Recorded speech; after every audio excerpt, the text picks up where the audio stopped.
ಬಹಳ ದೊಡ್ಡ ಸದ್ದು ಮಾಡ್ತಾ ಇರುವಂಥದ್ದು ನ್ಯೂಸ್ ಅವರ್ ಮಾರ್ನಿಂಗ್ ಎಡಿಷನ್ನಲ್ಲಿ ಅಯೋಧ್ಯೆ ವಿಚಾರಕ್ಕೆ ಈಗ ಪ್ರಮುಖವಾದಂತಹ ವಿಶ್ಲೇಷಣೆ 75 ವರ್ಷಗಳಲ್ಲಿ ನಡೆದು ಬಂದಂತಹ ಸಂಘರ್ಷಗಳಿಂದ ಹೇಗೆ ಸಾಗಿ ಬಂತು ಅಂತ ನಿತ್ಯವೂ ಕೂಡ ಅದರ ವಿವರಣೆಯನ್ನು ನಿಮ್ಮೆದುರಿಗೆ ಇಡ್ತಾ ಇದ್ವಿ. ಈಗ ವಿ.ಪಿ. ಸಿಂಗ್ ಅವರು ಪ್ರಧಾನಿಯಾಗುವವರೆಗೆ ಏನಾಯಿತು ಅಂತನ್ನುವಂಥ ಕಥೆಯನ್ನು ನಾವು ನೋಡ್ಕೊಳ್ತಾ ಬರ್ತಾ ಇದ್ವಿ. ಅದಾದ ಬಳಿಕ ಆದದ್ದೇನು?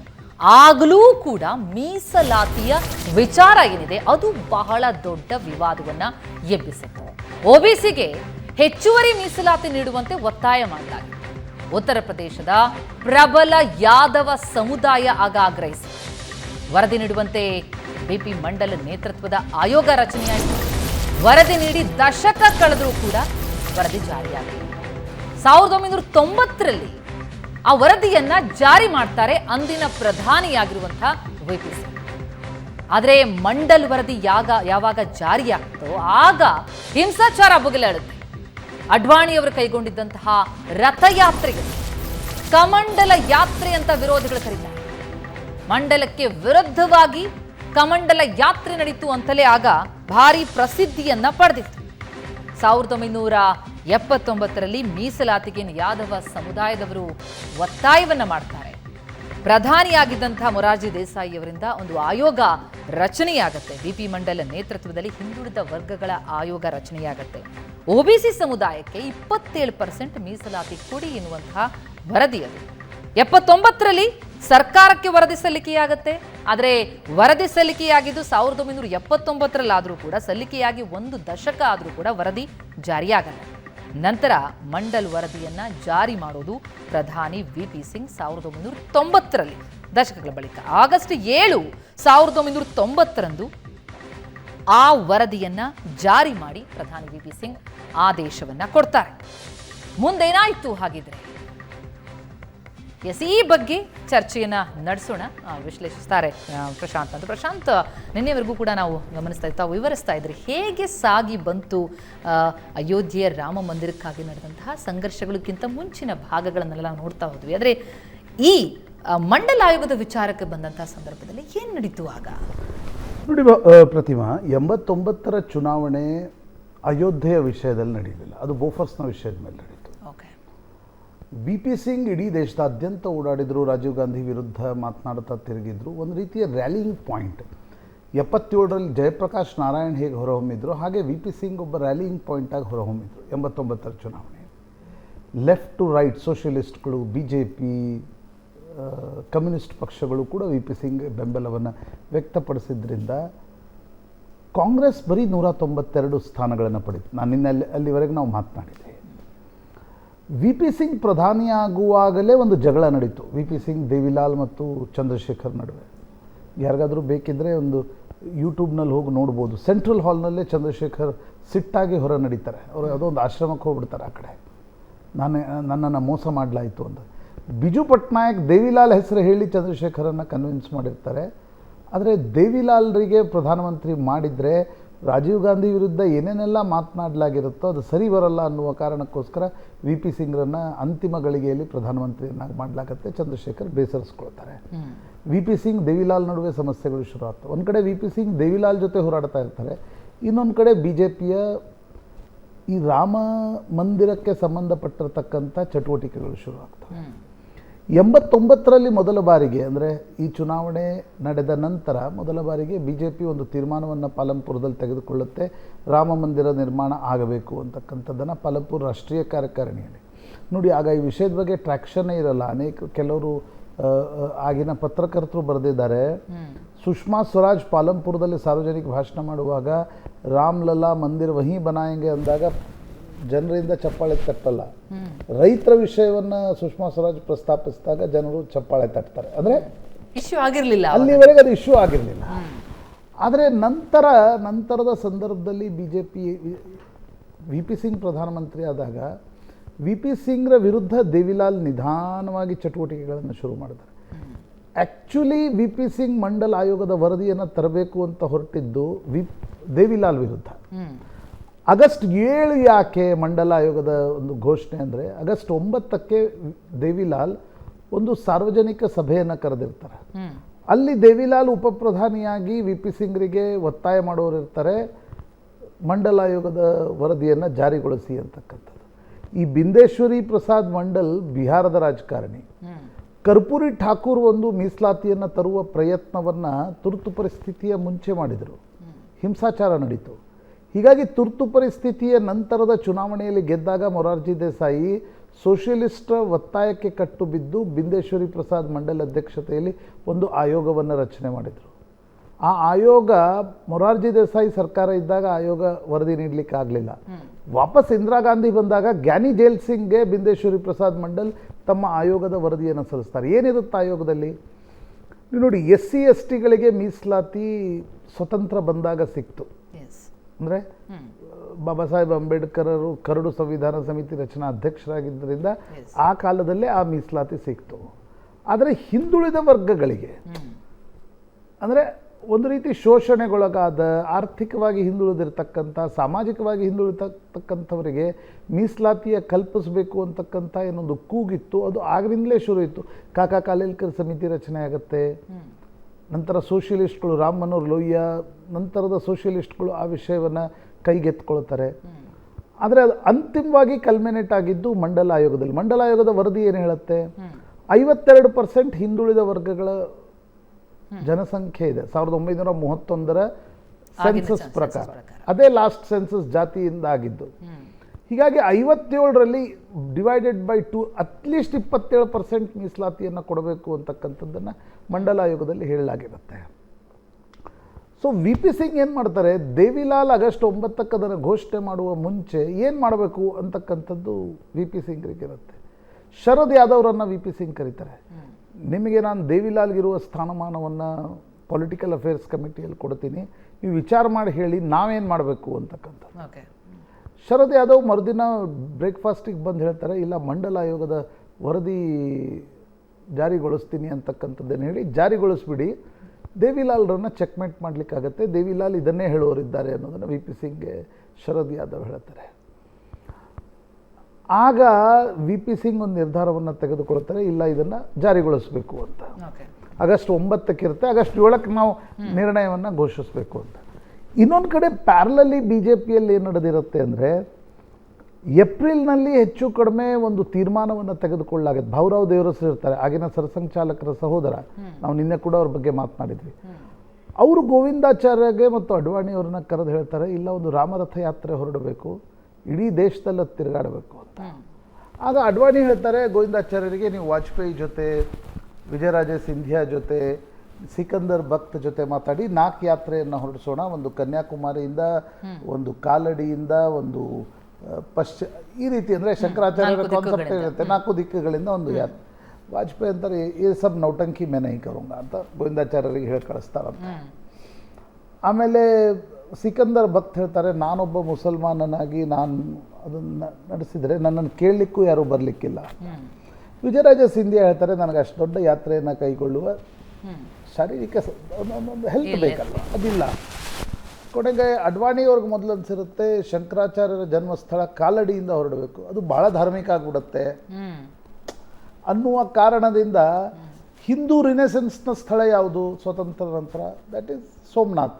ಸೊ ಸೋಮನಾಥ್ನಿಂದ ಅಯೋಧ್ಯೆ, ಅಕ್ಟೋಬರ್ 30ಕ್ಕೆ ಅಡ್ವಾಣಿಯವರು ಹೋಗಿ ಅಯೋಧ್ಯೆಗೆ ತಲುಪುವ ಒಂದು ಕಾರ್ಯಕ್ರಮ ಆಯೋಜನೆಯಾಗತ್ತೆ.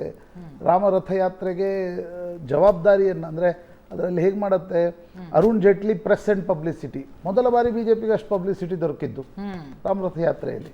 ಈಗೇನು ಸುಧೀಂದ್ರ ಕುಲಕರ್ಣಿ ವಾಜಪೇಯಿ ಜೊತೆ ಬಂದರು, ಅವರು ಫ್ರೀ ಇಲಿಸ್ಟ್ರೇಟೆಡ್ ವೀಕ್ಲಿಯಲ್ಲೆಲ್ಲೋ ಅವರು ಜರ್ನಲಿಸ್ಟ್ ಆಗಿದ್ರು, ಅದನ್ನು ಕವರ್ ಮಾಡ್ಲಿಕ್ಕೆ ಬಂದವರು ಅವರು ಅಡ್ವಾಣಿ ಜೊತೆ ವಾಜಪೇಯಿ ಜೊತೆ ಕ್ಲೋಸ್ ಆದರು. ಪ್ರಮೋದ್ ಮಹಾಜನ್ ರಥದ ಜವಾಬ್ದಾರಿಯನ್ನು ತೆಗೆದುಕೊಳ್ತಾರೆ. ಒಂದು ರಥ ತಯಾರಾಗಬೇಕಲ್ಲ. ಆಮೇಲೆ ಗೋವಿಂದಾಚಾರ್ಯ ಡೇ ಟು ಡೇ ಅದರ ಒಂದು ಜವಾಬ್ದಾರಿಯನ್ನು ತೆಗೆದುಕೊಳ್ತಾರೆ. ಗುಜರಾತ್ನಲ್ಲಿ ನರೇಂದ್ರ ಮೋದಿ ರಾಮರಥ ಯಾತ್ರೆಯ ನಿರ್ವಹಣೆಯನ್ನು ಅವ್ರಿಗೆ ಕೊಡಲಾಗುತ್ತೆ, ಯಾಕಂದರೆ ಅಲ್ಲಿನ ರಾಜ್ಯ ಸಂಘಟನಾ ಕಾರ್ಯದರ್ಶಿ ಇರ್ತಾರೆ. ಈಗಿನ ಬಹುತೇಕ BJPಯ ಎಲ್ಲ ನಾಯಕರು ಆಗಿನ ಸಂದರ್ಭದಲ್ಲಿ ಆಯಾಯ ರಾಜ್ಯಗಳ ಜವಾಬ್ದಾರಿ, ಗೋಪಿನಾಥ್ ಮುಂದೆ ಮಹಾರಾಷ್ಟ್ರದಲ್ಲಿ, ಅನಂತ್ ಕುಮಾರ್ ಯಡಿಯೂರಪ್ಪ ಕರ್ನಾಟಕದಲ್ಲಿ ಆ ಜವಾಬ್ದಾರಿಯನ್ನು ತೆಗೆದುಕೊಂಡರು. ರಥಯಾತ್ರೆ ಸಾಗ್ತಾ ಹೋದಂತೆ BJPಯ ಗ್ರಾಫ್ ಏರ್ಲಿಕ್ಕೆ ತೊಡಗುತ್ತೆ, ಟೆನ್ಷನ್ ಶುರು ಆಗ್ತವೆ, ಹಿಂದೂ ಮುಸ್ಲಿಂ ದಂಗೆಗಳು ಅಲ್ಲಲ್ಲಿ ಶುರು ಆಗ್ತವೆ ರಾಮರಥಯಾತ್ರೆಯ ಸಂದರ್ಭದಲ್ಲಿ. ಯಾಕಂದರೆ ಅಡ್ವಾಣಿ ಹೋದಲ್ಲೆಲ್ಲ ಒಂದು ರೀತಿಯಾಗಿರ್ತಕ್ಕಂಥ ಒಂದು 50,000 60,000 ಜನ ಸೇರ್ತಕ್ಕಂಥದ್ದು ಒಂದು ರೀತಿಯ ಟೆನ್ಷನ್ ಶುರು ಆಗುತ್ತೆ. ಆಗ ವಿ ಪಿ ಸಿಂಗ್ ಮತ್ತು ಲಾಲೂ ಪ್ರಸಾದ್ ಯಾದವ್ರ ನಡುವೆ ಮಾತುಕತೆ ನಡೆಯುತ್ತೆ. ಲಾಲೂ ಪ್ರಸಾದ್ ಯಾದವ್ ಹೇಳ್ತಾರೆ, ಬಿಹಾರದಲ್ಲಿ ರಥಯಾತ್ರೆ ಕಾಲಿಟ್ಟರೆ ನಾನು ಬಂಧಿಸ್ತೀನಿ. ಆಗ ಜಾರ್ಖಂಡ್ ಬಿಹಾರದಲ್ಲಿತ್ತು, ಧನ್ಬಾದ್ಗೆ ಬರುತ್ತೆ ಮೊದಲು. ಧನ್ಬಾದ್ನ SP district magistrate Syed Shahabuddin ನಂತರ ಬಾಬ್ರಿ ಮಸೀದಿ ಆಕ್ಷನ್ ಕಮಿಟಿಯಲ್ಲಿದ್ದರು. ಅವರ ಅಳಿಯನು ಮಗ ಯಾರೊಬ್ರು ಅಲ್ಲಿ ಇರ್ತಾರೆ. ಲಾಲು ಹೇಳ್ತಾರೆ, ನೀವು ಧನ್ಬಾದ್ದಲ್ಲೇ ಅವರನ್ನು ಬಂಧಿಸು ಅಂತ. ಅವ್ರು ಹೇಳ್ತಾರೆ, ನಾನು ಮುಸ್ಲಿಂ ಆಗಿ ನಾನು ಬಂಧಿಸಿದ್ರೆ ಇನ್ನಷ್ಟು ಅದು ಕೋಮು ಹಿಂಸಾಚಾರಕ್ಕೆ ಕಾರಣ ಆಗ್ಬೋದು, ನಾನು ಬಂಧಿಸಲ್ಲ. ಅದು ನೆಕ್ಸ್ಟ್ ಸಮಸ್ತಿಪುರಕ್ಕೆ ಬರುತ್ತೆ. ಸಮಸ್ತಿಪುರದಲ್ಲಿ ಈಗ ನೋಡಿ, ಅದು ಹೆಂಗೆ ಇಂಟ್ರೆಸ್ಟಿಂಗ್ ಇದೆ. ಈಗಿನ ಮೋದಿ ಸಂಪುಟದಲ್ಲಿ ಸಚಿವರಾಗಿದ್ದಾರೆ power minister RK Singh, IAS ಅಧಿಕಾರಿ. ಅವರು ಸಮಸ್ತಿಪುರದ ಡಿಸ್ಟ್ರಿಕ್ಟ್ ಮ್ಯಾಜಿಸ್ಟ್ರೇಟ್ ಆಗಿರ್ತಾರೆ, ವೆರಿ ಕಾಂಪಿಟೆಂಟ್ ಆಫೀಸರ್. ಅವ್ರಿಗೆ ಲಾಲು ಹೇಳ್ತಾರೆ, ಅಡ್ವಾಣಿ ಅವರನ್ನ ಬಂಧಿಸಬೇಕು ಅಂತ. ರಾತ್ರಿ 12 ಗಂಟೆಗೆ ಬಂಧಿಸಿ ಬೆಳಗ್ಗೆ 6:36 ಹೆಲಿಕಾಪ್ಟರ್ನಲ್ಲಿ ಮೊಸಂಜಾರ್ ಅಂತ ಒಂದು ಬಂಗಾಳದಲ್ಲಿದೆ, ಜಾರ್ಖಂಡ್ ಸಂಥಾಲ್ ಪರಗಣ ನಂತರ ಬಂಗಾಳದ ಬಾರ್ಡರ್ ಏನು ಶುರು ಆಗುತ್ತಲ್ಲ, ಒಂದು ಅಣೆಕಟ್ಟಿದೆ. ಆ ಅಣೆಕಟ್ಟಿನ ಗೆಸ್ಟ್ ಹೌಸ್ನಲ್ಲಿ ಪ್ರಮೋದ್ ಮಹಾಜನ್, ಲಾಲ್ ಕೃಷ್ಣ ಅಡ್ವಾಣಿ, ಅವರ ಮಗಳು ಪ್ರತಿಭಾ ಅಡ್ವಾಣಿ, ಅಲ್ಲಿನ SP ಇವರನ್ನೆಲ್ಲ ಹೆಲಿಕಾಪ್ಟರ್ನಲ್ಲಿ ಕಳಿಸಿ ಅಲ್ಲಿ ಇಡಲಾಗತ್ತೆ.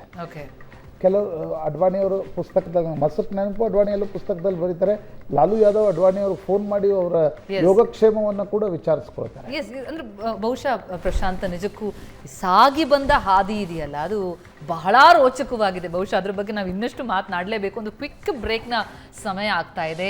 ಬ್ರೇಕ್ ಆದಮೇಲೆ ನ್ಯೂಸ್ ಅವರ್ ಮಾರ್ನಿಂಗ್ ಎಡಿಷನ್ ಅಲ್ಲಿ ಅಯೋಧ್ಯೆಯ ಈ ಸಂಘರ್ಷ, ಈ ಹೋರಾಟ ಹೇಗೆ ಸಾಗಿ ಬಂತು, ಈಗ ಬಂದು ಎಲ್ಲಿ ನಿಂತಿದೆ, ಈಗ ಯಾವ ರೀತಿಯಾದಂತಹ ಸಾಮರಸ್ಯ ಕಂಡು ಬರ್ತಾ ಇದೆ ಅನ್ನೋದ್ರ ಬಗ್ಗೆ ಡೀಟೇಲ್ ಆಗಿ ಮಾತನಾಡೋಣ. ಅಯೋಧ್ಯೆಯಲ್ಲಿ ಭವ್ಯ ರಾಮ ಮಂದಿರ ಉದ್ಘಾಟನೆಯಾಗೋದಕ್ಕೆ ಈಗ ದಿನಗಣನೆ ಶುರುವಾಗಿರುವಂತಹ ಸಂದರ್ಭದಲ್ಲಿ ಇತಿಹಾಸವನ್ನ ನಾವು ಮೆಲುಕು ಹಾಕ್ತಾ ಇದ್ವಿ.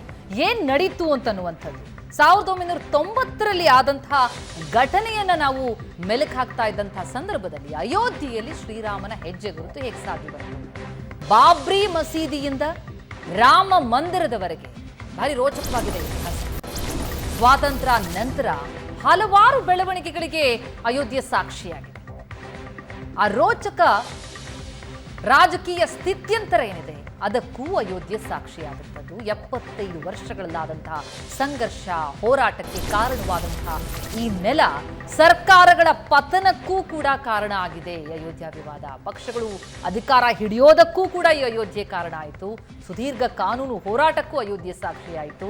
ಜೊತೆಗೆ ಸರ್ಕಾರ ಉರುಳೋದಕ್ಕೂ ಕೂಡ ಕಾರಣ ಆದಂಥದ್ದು. ಆ ಬಗ್ಗೆ ನಾವು ಮಾತನಾಡ್ತಾ ಇದ್ವಿ. ಅಕ್ಟೋಬರ್ 30, 1990 ಅಯೋಧ್ಯೆಯಲ್ಲಿ ಕರಸೇವೆಯನ್ನ ಕಾರ್ಯಕರ್ತರು ನಡೆಸ್ತಾರೆ. ಆ ಬಗ್ಗೆ ಮಾತನಾಡ್ತಾ ಇದ್ವಿ. ಪ್ರಶಾಂತ್, ತಾವು ಹೇಳ್ತಾ ಇದ್ರಿ, ಈ ಮಂಡಲ ಮತ್ತು ಕಮಂಡಲ ಇವು ರಾಜಕೀಯದ ಒಂದು ಆ ರೂಪರೇಷೆಯನ್ನೇ ಬದಲಾಯಿಸಿದಂಥದ್ದು, ಹೊಸದೊಂದು ಭಾಷೆ ಬರೆದಂತಹ ಸಂದರ್ಭ ಅಂತ ಏನಾಯಿತು ಆಗ? ನೋಡಿ, ಭಾರತದ ರಾಜಕಾರಣ ಇವತ್ತೇನು ನಡೀತಾ ಇದೆ ಅದು ಕೂಡ ಮಂಡಲ ಕಮಂಡಲದ ಪೊಲಿಟಿಕಲ್ ಆ ಒಂದು ಟ್ರಜೆಕ್ಟರಿ ಮೇಲೇ ನಡೀತಾ ಇರ್ತಕ್ಕಂಥ ರಾಜಕಾರಣ.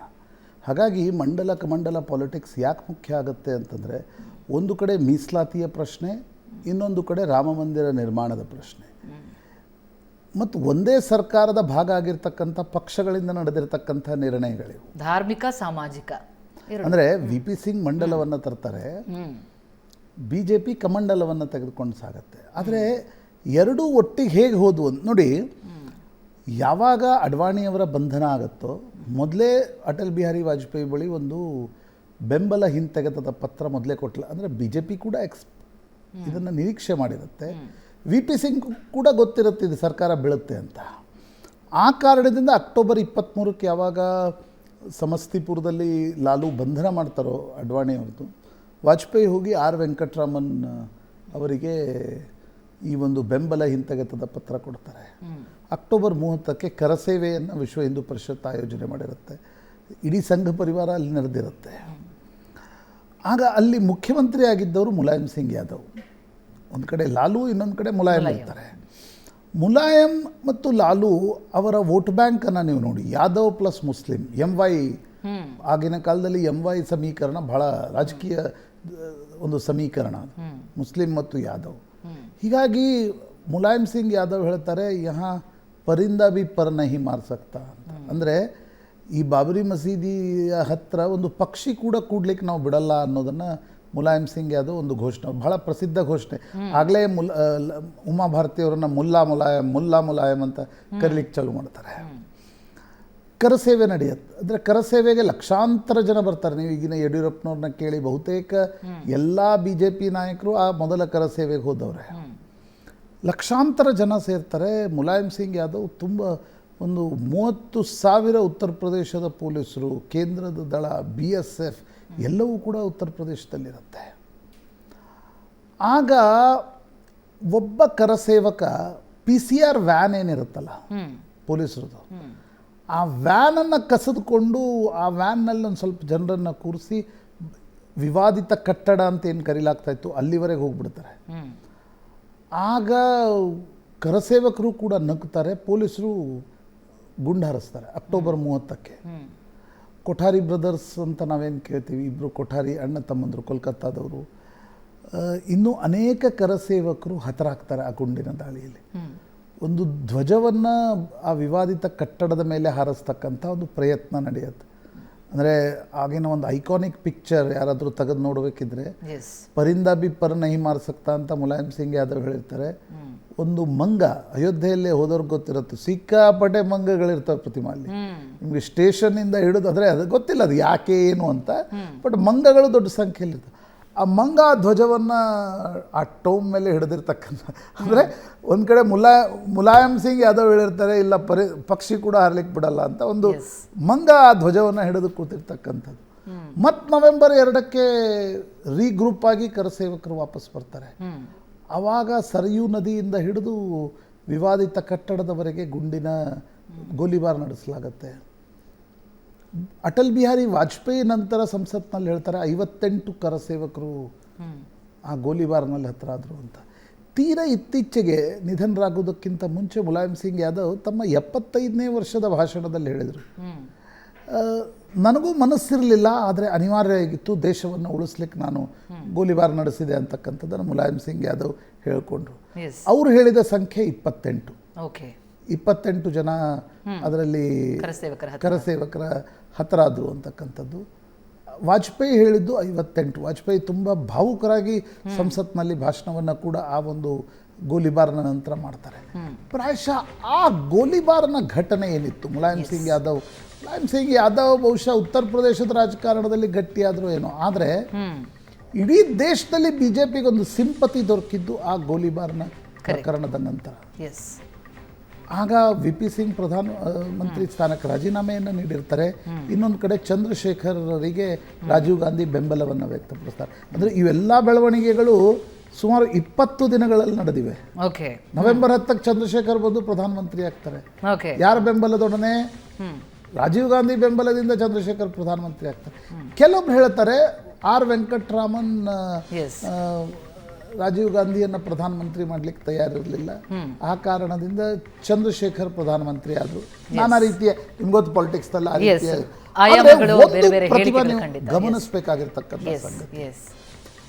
ಕಾಂಗ್ರೆಸ್ ಯಾಕೆ ನಾರ್ತ್ ಇಂಡಿಯಾದಲ್ಲಿ ವಿಫಲ ಆಯಿತು, BJP ಯಾಕೆ ಸಫಲ ಆಯಿತು? ಬರೀ ಕಮಂಡಲ್ ಪಾಲಿಟಿಕ್ಸ್ನಿಂದ ಆಗಲಿಲ್ಲ. Kamandal has a limitation, Mandal also has a limitation. ನೀವು 4 ಸರ್ಕಾರಗಳನ್ನು ಬರ್ಖಾಸ್ತಗೊಳಿಸಲಾಗತ್ತೆ. ಯಾವಾಗ ಅಡ್ವಾಣಿಯವರ ಬಂಧನದ ನಂತರ ಬಂದಿದ್ದ ರಾಜಸ್ಥಾನ ಒಂದೇ, 4 ಸರ್ಕಾರಗಳನ್ನು ಬರ್ಖಾಸ್ತಗೊಳಿಸಲಾಗತ್ತೆ.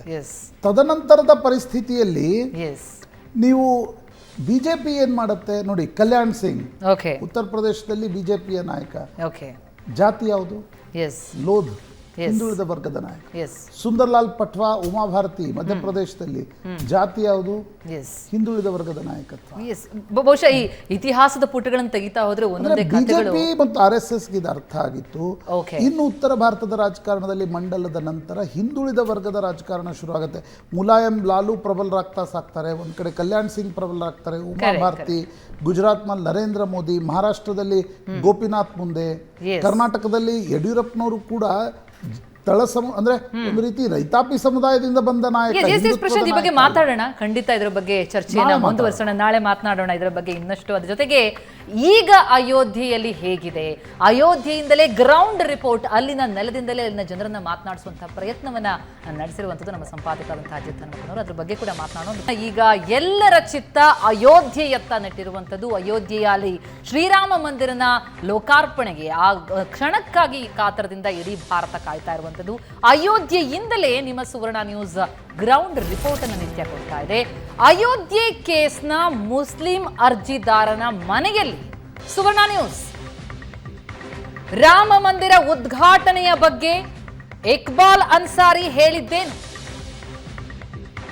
ರಾಮ ಮಂದಿರ ಲೋಕಾರ್ಪಣೆಗೆ ಸಿದ್ಧ ಇರುವಂತಹ ಸಂದರ್ಭದಲ್ಲಿ ಇಕ್ಬಾಲ್ ಅನ್ಸಾರಿ ಏನ್ ಹೇಳ್ತಾರೆ, ನನಗೂ ಖುಷಿ ಇದೆ, ರಾಮ ಮಂದಿರ ಉದ್ಘಾಟನೆಯ ಬಗ್ಗೆ ಸಂತಸ ಪಟ್ಟಿದ್ದಾರೆ ಇಕ್ಬಾಲ್ ಅನ್ಸಾರಿ. ಏನ್ ಹೇಳಿದ್ದಾರೆ ಕೇಳೋಣ ಬನ್ನಿ.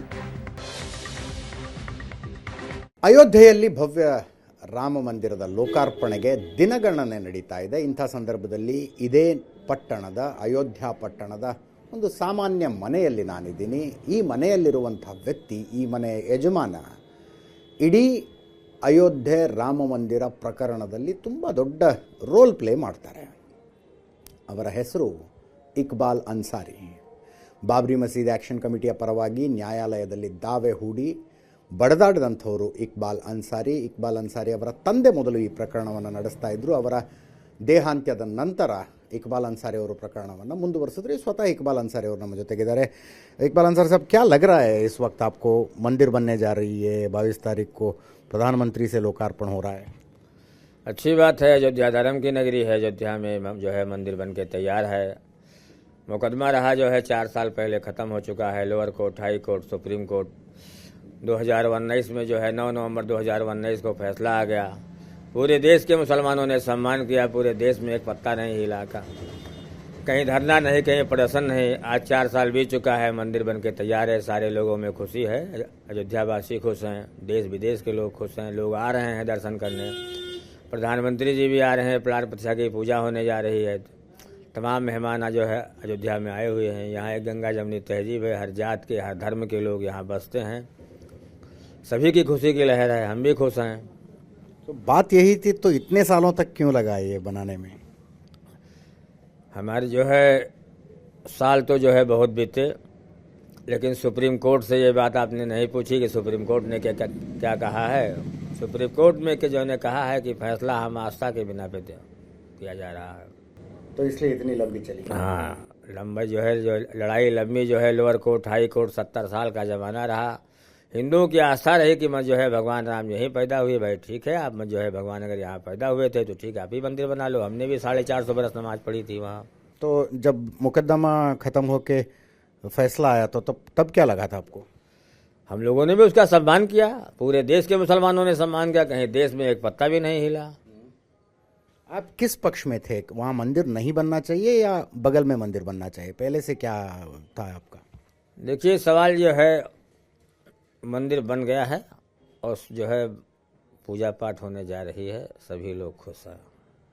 तो अब वो पुराने सवालों का कुछ ये नहीं है। पुराना जो है, पुराने ज़माने की बात ख़त्म हो गई। पहले लोग साइकिल चलाया करते थे, अब लोग हवाई जहाज से चलते हैं। और जिस दिन मोदी साहब यहाँ आए थे, रैली कर रहे थे, आप खड़े थे भीड़ में, हमने देखा। हाँ, तो बिल्कुल जो है देखा। हमारे देश के प्रधानमंत्री हैं। हमारे जो है हमारे मोहल्ले में आए हुए हैं, हमारे शहर में आए हुए हैं। आए हुए मेहमानों का स्वागत करना जो है हमारा धर्म भी है, हमारा फ़र्ज भी है। जो हमारा फ़र्ज था उसको हमने किया। और 22 तारीख को आपको आमंत्रण है, तो जाएंगे आप? बिल्कुल जाएंगे। हमको भी न्योता मिला है। हमारे मोहल्ले की बात है, हमको भी न्योता मिला है। हम भी जाएंगे, हम भी खुश हैं। वो जो सुप्रीम कोर्ट के फैसले के ऊपर 5 एकड़ ज़मीन दी गई थी मुस्लिम पार्टी को, वहाँ क्या मस्जिद बन रही है? क्या हो रहा है वहाँ पे? 5 एकड़ ज़मीन जो है वो सुन्नी संतल वक्फ बोर्ड को मिली है। बोर्ड जो है उसके जफ़र फारूकी जो है चेयरमैन है। वक्फ बोर्ड के चेयरमैन जफ़र फारूकी, उन्होंने अपना ट्रस्ट बना रखा है। वहाँ एक बोर्ड लगा रखा है। रेडियो टेलीविज़न में वो नक्शा दिखाते रहते हैं, लोग देखते रहते हैं। वो जो है मस्जिद कब बनाएंगे वो उनकी जिम्मेदारी, हमारी कोई नहीं। आप किस पक्ष में हैं? मस्जिद जितना जल्दी हो सके उतना जल्दी बनना चाहिए कि क्या होना चाहिए वहाँ पे? हमारा अकेले का कोच जो है पूछने, जब हमारे देश का मुसलमान नहीं पूछ रहा है तो हम अकेले कौन होते हैं? जब उनको बनाना होगा तो बनाएंगे। जब लोगों को होगी ज़रूरत तो लोग पूछेंगे। पूरा अयोध्या में माहौल क्या है और विशेषतः मुस्लिम लोग क्या कहते हैं? अयोध्या में इतने बड़े डेवलपमेंट्स हो रहे हैं, यात्रार्थी आना शुरू हो जाएंगे, अंदाज़ा है कि 50,000 से ऊपर हर दिन यहाँ पे आएंगे, तो माहौल क्या है? मुस्लिम लोगों में माहौल क्या है? देखिए, ये अयोध्या के प्रॉपर निवासी जो है हिंदू मुसलमान हैं, उनमें कोई कभी विवाद नहीं रहा, ना कोई विवाद है। जो है 4 साल ये भी बीत चुका है, मंदिर बन के तैयार है। अयोध्या में विकास जो हो रहा है अच्छी बात है। अयोध्या में एयरपोर्ट बन गया, रेलवे स्टेशन बन गया, तमाम कुंड बने, तमाम पार्क बने, तमाम रोड बनी, लोगों के मकान तक रंगे गए, जो है रिपेयर हुए, जो लोगों के टूटे फूटे थे सब रिपेयर हो रहे हैं। जो है अयोध्या में विकास की गंगा बह रही है। हमारे प्रधानमंत्री नरेंद्र मोदी जी की देन है, योगी जी की देन है। सरकार सबके साथ जो है सबका विकास कर रही है, अच्छी बात है, हम भी खुश हैं। मंदिर से पहले रोजगार के लिए शायद यहाँ के युवा बाहर जाना पड़ता था, अब लगता है कि यहीं पे रोजगार मिलेगा, यहीं पे रोजी रोटी मिलेगी, तो खुश लग रहे हैं लोग? वे बिल्कुल खुश रहेंगे। अयोध्या तो रोजगार की जो है यहाँ एक आस्था है लोगों की। लोग यहाँ आते हैं, सरजू स्नान करते हैं, हनुमान जी का दर्शन करते हैं। उसके बाद अयोध्या में 10,000 मंदिर और भी भगवान राम सीता की मूर्तियाँ विराजमान है, उसमें भी दर्शन करते हैं। यहाँ रोजगार पहले से भी था, अब यह है कि रोजगार और बढ़ जाएगा। यहाँ घाट का कारोबार है, मंदिर का कारोबार है, जो भी आता है घर से कुछ ना कुछ ले ही के आता है, अयोध्या वालों को दे ही जाता है। अयोध्या के सारे लोग खुश हैं। तो 22 तारीख के बाद जब लोग आना शुरू हो जाएंगे देश के कोने कोने से, तो व्यवहार तो बढ़ेगी यहाँ पे? बिल्कुल बढ़ेगा। जो है पहले जो है आस्था गरीबों की, जो है गरीबों की आस्था रही, अब जो है एयरपोर्ट बन गया है, तो अब बड़े लोग आएंगे तो बड़ा रोजगार बढ़ेगा, सबको मिलेगा कुछ ना कुछ। तो देशवासियों को क्या संदेश देना चाहेंगे आप? अभी भी लोग बोलते हैं कि मस्जिद था वहाँ पे हटाया गया, मुसलमानों के भावनाओं को ठोस लगी है। ये जब बातें हम सुनते हैं तो आपके हिसाब से क्या है? हम तो पुरानी बात अब कुछ जो है जानते ही नहीं ना। अयोध्या में है, जो लोग सोचते हैं, जो सोच रहे हैं वो सोचा क्या करें। अयोध्या के लोग तो नहीं सोच रहे हैं। ಧನ್ಯವಾದ ಇಕ್ಬಾಲ್ ಅನ್ಸಾರಿ ಸಾಬ್ ಬಾತ್ करने के लिए। ಭಾಳ ಸ್ಪಷ್ಟವಾಗಿ ಹೇಳ್ತಾರೆ ಅವರು, ಹಳೆಯ ಕಥೆ ಮುಗಿದು ಹೋಗಿದೆ, ಮುಗಿದು ಹೋದ ಕಥೆ ಈಗ ಅದು ರಾಮ ಮಂದಿರದ ಲೋಕಾರ್ಪಣೆ ಕಾರ್ಯಕ್ರಮಕ್ಕೆ ನನಗೆ ಆಹ್ವಾನ ಬಂದಿದೆ, ನಾನು ಭಾಗವಹಿಸ್ತೀನಿ ಅದರಲ್ಲಿ, ಮತ್ತು ಅಯೋಧ್ಯೆಯ ಭಾಗ್ಯ ಬದಲಿದೆ, ಇನ್ನು ಅಯೋಧ್ಯೆ ತುಂಬ ಉತ್ತಮ ನಗರಿಯಾಗಿ ಬೆಳೆಯಲಿದೆ ಅನ್ನುವ ಭರವಸೆಯನ್ನು ಅವರು ವ್ಯಕ್ತಪಡಿಸ್ತಾ ಇದ್ದಾರೆ. ಕ್ಯಾಮ್ರಾ ಪರ್ಸನ್ ಮಂಜುನಾಥ್ ಜೊತೆ ಅಜಿತ್ ಹನುಮಕ್ಕನವರ್, ಏಷ್ಯಾನೆಟ್ ಸುವರ್ಣ ನ್ಯೂಸ್ಗಾಗಿ ಅಯೋಧ್ಯೆಯಿಂದ. ಸೊ ವಾಸ್ತವದಲ್ಲಿ ಬದುಕ್ತಾ ಇದ್ದಾರೆ ಇಕ್ಬಾಲ್ ಅನ್ಸಾರಿ ಅನಿಸುತ್ತೆ. ಪ್ರಶಾಂತ್ ಅಂದರೆ ವಿಕಾಸದ ಗಂಗೆ ಹರಿತಾ ಇದೆ ಅಂತದ್ದು ಬಹಳ ಖುಷಿಯಲ್ಲಿ ಹೇಳ್ತಾ ಇದ್ದಾರೆ. ಏನು ಅನ್ಸ್ಕೋತೀರಿ ಅನ್ಸಾರಿ ಅವರ ಈ ಮಾತುಗಳನ್ನು ಕೇಳಿ? ಅಯೋಧ್ಯೆಯಿಂದ ಹೊರಗಡೆ ಬಂದು ದಿಲ್ಲಿಯಿಂದ ಬೆಂಗಳೂರಿನವರೆಗೆ ಕೆಲವರು ಕುಳಿತುಕೊಂಡು ವಾಚಾಮಗೋಚರವಾಗಿ ಏನೇನೆಲ್ಲ ಮಾತಾಡ್ತಾರೆ. ಅವರು ಈ ಸೆನ್ಸಿಬಲ್ ಆ್ಯಂಡ್ ಸೆನ್ಸಿಟಿವ್ ಇಂಟರ್ವ್ಯೂನ ನೋಡಬೇಕು. ಅಂದರೆ ಸುಪ್ರೀಂ ಕೋರ್ಟ್ನ ತೀರ್ಪು ಬಂದ ನಂತರ ಅದನ್ನು ಎಕ್ಸೆಪ್ಟ್ ಮಾಡುವ ಬಗೆ ಹೇಗೆ, ವಾಸ್ತವ ಜೊತೆ ಹೇಗೆ ಬದುಕಬೇಕು, ಯಾಕಂದರೆ ಅವರು ಬದುಕಬೇಕಲ್ಲಿ ನಿಜ. ಆ ಕಾರಣ ಇವತ್ತು ತಂದೆ ಇದ್ದರು ಹಾಶಿಮ್ ಅನ್ಸಾರಿ. ನಾನು ಹಾಶಿಮ್ ಅನ್ಸಾರಿ ಅವರ ಇಂಟರ್ವ್ಯೂ ಕೂಡ ಮಾಡಿದ್ದೆ. ಅಲಹಾಬಾದ್ ಹೈಕೋರ್ಟ್ನ ತೀರ್ಪಿನ ಸಂದರ್ಭದಲ್ಲಿ ಅಯೋಧ್ಯೆಗೆ ಹೋದಾಗ ಹಾಶಿಮ್ ಅನ್ಸಾರಿ ಸಿಕ್ಕಿದ್ರು. ಆಗ ಹಣ್ಣು ಮುದುಕ, ಆದರೆ ಮನೆಯಲ್ಲಿ ಕುಳಿತು ಇಂಟರ್ವ್ಯೂ ಕೊಡ್ತಾಯಿದ್ರು. ಅವರು ಮತ್ತು ರಾಮಚಂದ್ರ ಪರಮಹಂಸರು, ಹಿಂದೂ ಪಕ್ಷದ ಪರ ವಕೀಲರು, ಮತ್ತು ಹಾಶಿಮ್ ಅನ್ಸಾರಿ ಜೊತೆಗೆ ಟಾಂಗಾದಲ್ಲಿ ಫೈಜಾಬಾದ್ ಕೋರ್ಟಿಗೆ ಹೋಗ್ತಾಯಿದ್ರು, ಸೆಷನ್ಸ್ ಕೋರ್ಟಿಗೆ ಹೋಗ್ತಾಯಿದ್ರು. ಅಂದರೆ ಅವತ್ತು ಕೇಸ್ ಇದೆ ಅಂತಂದರೆ ಇಬ್ಬರು ವಾದ ಪ್ರತಿವಾದ ವಾದಿಗಳು ಒಂದೇ ಟಾಂಗಾದಲ್ಲಿ ಆ ಒಂದು ಕೋರ್ಟ್ ಪರಿಸರಕ್ಕೆ ಹೋಗ್ತಾ ಇದ್ರು, ಜೊತೆಗೆ ವಾಪಸ್ ಬರ್ತಾ ಇದ್ರು, ಆಗಾಗ ಕುಳಿತುಕೊಂಡು ಚಹಾ ಕುಡಿತಾ ಇದ್ರು. ಅದರ ಛಾಪು ಈಗ ನಾವು ಇವರಲ್ಲಿ ನೋಡ್ಬೋದು ಅನ್ಸುತ್ತೆ, ಯಾಕಂದ್ರೆ ಸಾಮರಸ್ಯ ಬೇರೆ, ವಾದ ಬೇರೆ. ಅಯೋಧ್ಯೆಯಲ್ಲಿ ಹನುಮಾನ್ ಗಡಿ ಇದೆ. ಹನುಮಾನ್ ಗಡಿಯಿಂದ ಹೊರಗಡೆ ಬಂದ ತಕ್ಷಣ ಒಂದು ಮುಸ್ಲಿಂ ದರ್ಜಿ ಟೈಲರ್ ಅಂಗಡಿ ಇದೆ. ಪೋಷಾಕು ಆತನ ಅಂಗಡಿಯಿಂದಲೇ ಪೋಷಾಕು ಹನುಮಾನ್ ಗಡಿಗೆ ಹೋಗುತ್ತೆ. ಅಂದರೆ ಅಲ್ಲಿ ಸಾಮರಸ್ಯದ ಒಂದು ಸಂಕೇತಗಳು ಕೂಡ ಇವೆ. ಆದರೆ ಈ ಹೋರಾಟ ಕೋರ್ಟ್ನಲ್ಲಿ ನಡೀತಾ ಇದೆ ಅನ್ನೋ ಕಾರಣಕ್ಕೋಸ್ಕರ ದೈನಂದಿನವಾಗಿ ಅಲ್ಲಿ ರಕ್ತ ಸಿಕ್ತ ವಾತಾವರಣ ಇಲ್ಲ. ಅದು ದೇಶವಾಸಿಗಳ ಹಲವರ ಮನಸ್ಸಲ್ಲಿತ್ತು ಅಷ್ಟೇ ಅಂತ ಅನ್ಸುತ್ತೆ. Iqbal Ansari has spoken very sensitively, very sensitive. ಇದನ್ನ ಬಹುಶಃ ಬಹಳಷ್ಟು ಜನ ಫಾಲೋ ಮಾಡಬೇಕಾದಂಥ ಅಗತ್ಯತೆ ಇದೆ. ಮತ್ತೆ ಲೂಪ್ ಹಾಕಿ ಇದನ್ನು ನೋಡ್ಕೋಬೇಕು ಅಂತ ಅನಿಸುತ್ತೆ. ಆಗ ಮತ್ತೆ ಸಾಮರಸ್ಯ ಅಂತಂದ್ರೆ ಏನು, ವಾಸ್ತವದಲ್ಲಿ ಬದುಕೋದು ಅಂತಂದ್ರೆ ಏನು, ಅದಕ್ಕೊಂದು ಅರ್ಥ ಬರುತ್ತೆ ಅಂತ ಅನ್ಸುತ್ತೆ. ಜೊತೆಗೆ ಅಯೋಧ್ಯೆಯಲ್ಲಿ ಬಹಳ ದೊಡ್ಡ ಪ್ರಮಾಣದಲ್ಲಿ ಕನ್ನಡಿಗರ ಕಲರವ ಕಂಡು ಬರ್ತಾ ಇದೆ. ಆ ಬಗ್ಗೆ ಕೂಡ ಮಾತನಾಡೋಣ. ಅಯೋಧ್ಯೆಯಲ್ಲಿ ರಾಮ ಮಂದಿರ ಲೋಕಾರ್ಪಣೆಗಾಗಿ ದಿನಗಣನೆ ಶುರುವಾಗಿರುವಂತಹ ಸಂದರ್ಭದಲ್ಲಿ ಇಡೀ ದೇಶ ಕಾತರದಿಂದ ಕಾಯ್ತಾ ಇದೆ. ಅದರ ಜೊತೆಗೆ ಅಯೋಧ್ಯೆಗೂ ಮತ್ತು ನಮ್ಮ ಕನ್ನಡಿಗರು ಕರುನಾಡಿನ ನೆಲಕ್ಕೂ ಕೂಡ ಅವಿನಾಭಾವ ಸಂಬಂಧ ಇರುವಂಥದ್ದು. ಅಯೋಧ್ಯೆಯಲ್ಲೂ ಕೂಡ ಕನ್ನಡಿಗರ ಕಲರವ ಕೇಳಿಬರ್ತಾ ಇದೆ. ರಾಮನೂರಿನಲ್ಲಿ ಹಲವು ಕನ್ನಡಿಗರ ಸೇವೆ ಸಲ್ಲಿಕೆಯಾಗಿದೆ. ರಾಮ ಮಂದಿರ ನಿರ್ಮಾಣದಲ್ಲಿ ಕರ್ನಾಟಕದ ಹಲವರು ಭಾಗಿಯಾಗಿದ್ದಾರೆ. ರಾಮಲಲ್ಲ ವಿಗ್ರಹವನ್ನ ಕೆತ್ತಿರುವಂಥದ್ದೇ ಕರ್ನಾಟಕದ ಹೆಮ್ಮೆಯ ಶಿಲ್ಪಿ. ಇಡೀ ಮಂದಿರ ನಿರ್ಮಾಣದ ಉಸ್ತುವಾರಿ ವಹಿಸಿರೋದು ಕನ್ನಡಿಗ. ಇಡೀ ಮಂದಿರ ನಿರ್ಮಾಣದ ಉಸ್ತುವಾರಿಯನ್ನ ಉತ್ತರ ಕನ್ನಡ ಜಿಲ್ಲೆಯ ಗೋಪಾಲ್ಜಿ ನಾಗರಕಟ್ಟೆ ವಹಿಸಿಕೊಂಡಿದ್ರು. ಆರಂಭದಿಂದಲೂ ಕೂಡ ಅಯೋಧ್ಯೆಯಲ್ಲೇ ಬೀಡ್ಬಿಟ್ಟಿದ್ರು ಗೋಪಾಲ್ಜಿ. ಇನ್ನು ಶ್ರೀರಾಮನ ವಿಗ್ರಹದ ಕಲ್ಲು ಸಿಕ್ಕಿದೆಯಲ್ಲ, ಅದು ಮೈಸೂರು ಬಳಿಯ ಹಳ್ಳಿ. ಬಾಲರಾಮನ ವಿಗ್ರಹವನ್ನ ಕೆತ್ತನೆ ಮಾಡಿದ್ದು ನಮ್ಮ ಮೈಸೂರಿನ ಶಿಲ್ಪಿ ಅರುಣ್ ಯೋಗಿರಾಜ್. ಪ್ರತಿಷ್ಠಾಪನೆಗೆ ಸಿದ್ಧವಾಗಿರುವಂತಹ ಮೂರ್ತಿ ಅವರ ಕೆತ್ತನೆ ಮಾಡಿರುವಂಥದ್ದೇ ಈಗ ಸೆಲೆಕ್ಟ್ ಆಗಿರುವಂಥದ್ದು. ಹೀಗೆ ಒಟ್ಟಾರೆಯಾಗಿ ರಾಮ ಮಂದಿರದ ನಿರ್ಮಾಣ ಜೊತೆಗೆ ರಾಮಲಲ್ಲ ಮೂರ್ತಿ ಪ್ರತಿಯೊಂದು ಹಂತದಲ್ಲೂ ಕೂಡ ಕನ್ನಡಿಗರ ಕೊಡುಗೆ ಬಹಳ ದೊಡ್ಡದಿರುವಂಥದ್ದು. ಪ್ರಶಾಂತ್, ಎಷ್ಟು ಹೆಮ್ಮೆಯ ಕ್ಷಣ ಅಲ್ವಾ ಇದು? ಪ್ರತಿಭಾ, ನಿಶ್ಚಿತವಾಗಿ ಕನ್ನಡಿಗರಿಗೆ ಅತ್ಯಂತ ಹೆಮ್ಮೆಯ ಕ್ಷಣ. ಹನುಮಂತ, ರಾಮಭಕ್ತ ಹನುಮಂತ ಕನ್ನಡದವನು ಅನ್ನೋದನ್ನು ನಾವು ಹೆಮ್ಮೆ ಪಡ್ತೀವಿ. ನಿಜ. ಆದರೆ ಈ ಮಂದಿರ ಪ್ರಾಯಶಃ ಅಂದರೆ ಎಷ್ಟು ಶತಮಾನಗಳ ಕಾಲ ಅದು ಈ ಮಂದಿರ ಇರುತ್ತೆ, ಅಲ್ಲಿವರೆಗೆ ಕನ್ನಡಿಗರು ಕೊಟ್ಟಿರ್ತಕ್ಕಂಥ ಸೇವೆಯನ್ನು ಸ್ಮರಿಸಲಾಗತ್ತೆ. ಈಗ ಅರುಣ್ ಯೋಗಿರಾಜ್ ಕೆತ್ತಿರ್ತಕ್ಕಂಥ ಮೂರ್ತಿಗಳು ಗರ್ಭಗುಡಿಯಲ್ಲಿ ಇಡಲಾಗತ್ತೆ. ಅದರ ಬಗ್ಗೆ ನಾವು ಸಾಕಷ್ಟು ಮಾತನಾಡಿದ್ದೀವಿ. ಹೆಗ್ಗಡದೇವನ ಕೋಟೆಯಿಂದ ಕಲ್ಲುಗಳನ್ನು ತೆಗೆದುಕೊಂಡು ಹೋಗಲಾಗಿತ್ತು. 3 ಶಿಲ್ಪಿಗಳಿದ್ದರು, ಅದರಲ್ಲಿ 2 ಕನ್ನಡಿಗರಿದ್ದರು. ಕೊನೆಗೆ ಅರುಣ್ ಯೋಗಿರಾಜ್ ಅವರ ಮೂರ್ತಿಗಳನ್ನು ಟ್ರಸ್ಟ್ ಸಿಲೆಕ್ಟ್ ಮಾಡ್ತು.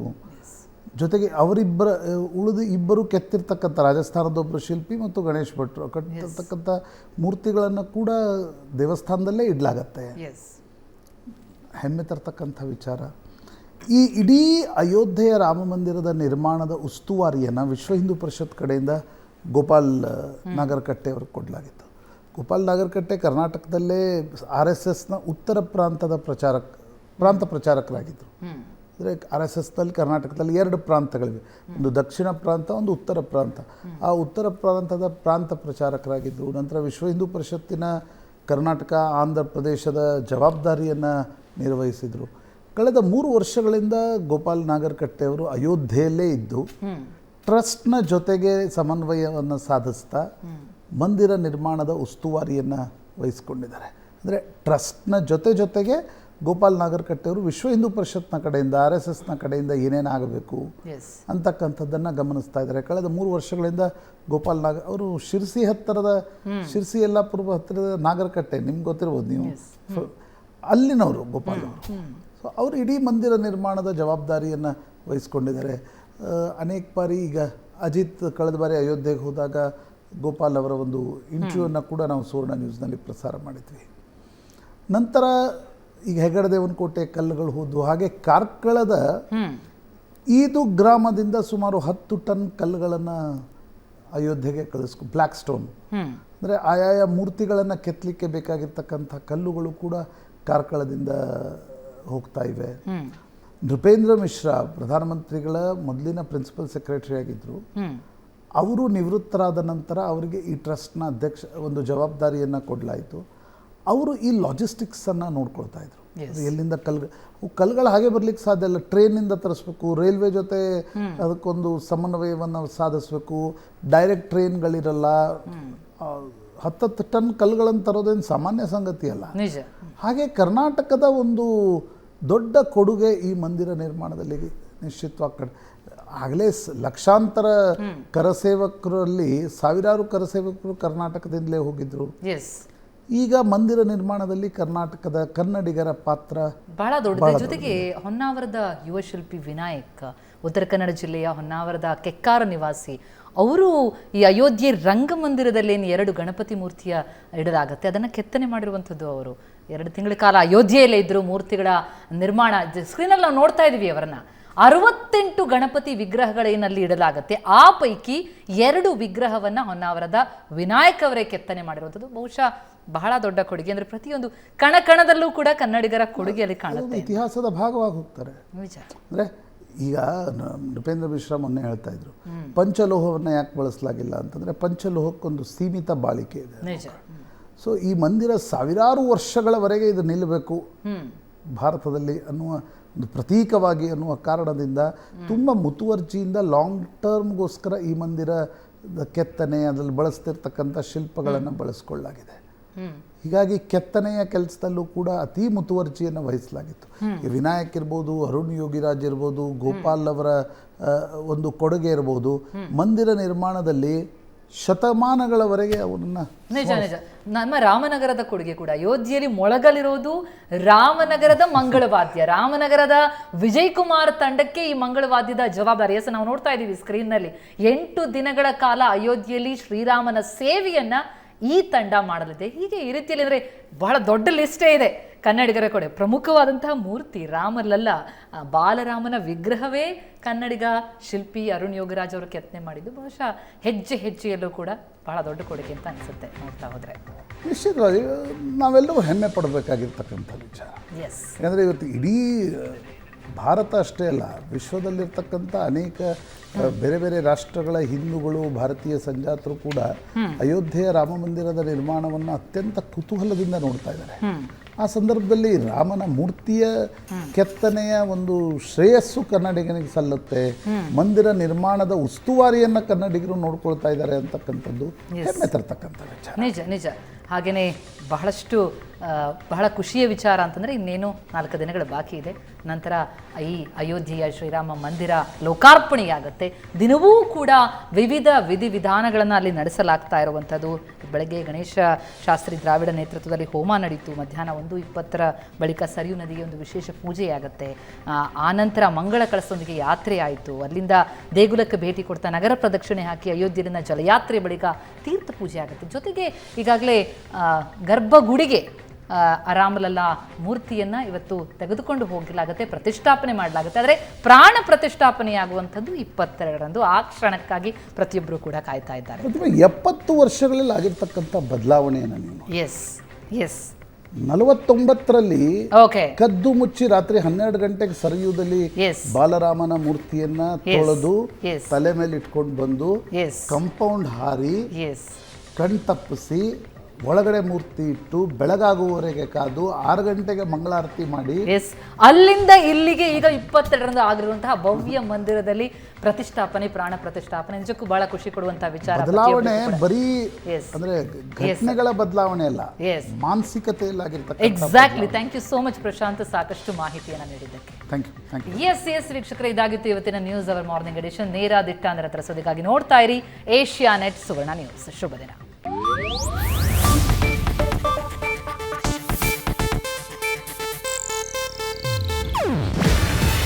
ಇದು ಏಷ್ಯಾನೆಟ್ ನ್ಯೂಸ್ ನೆಟ್ವರ್ಕ್ ಪ್ರಸ್ತುತಿ.